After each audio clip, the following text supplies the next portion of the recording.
Push-ups are a staple exercise that incorporate upper body strength with core stability and can be modified for beginners and experienced lifters. Commonly, people experience discomfort in their shoulders trying to do them. If so, watch this.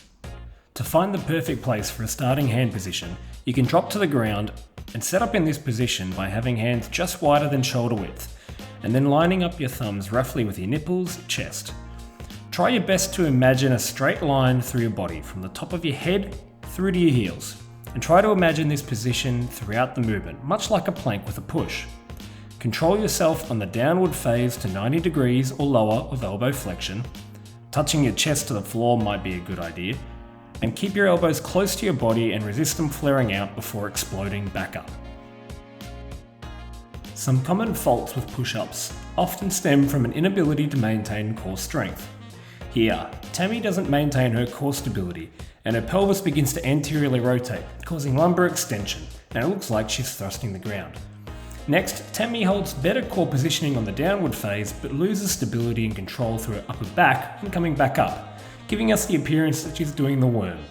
Lastly, Tammie doesn't keep her elbows closer to her body and flares them out to the side, causing large strain on the upper body and a more inefficient exercise.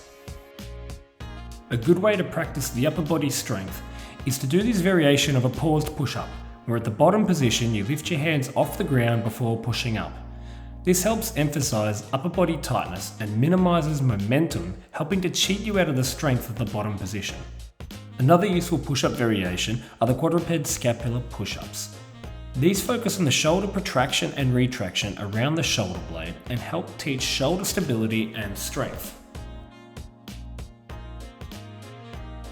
Lastly, if you're struggling to maintain core position during the push-up, try some simple push-up holds, which are much like planks, but with the extended arms of a push-up position. Remember to imagine a line going through your body and trying to keep as still as possible. Use your breath by breathing in deeply to expand your rib cage for further stability.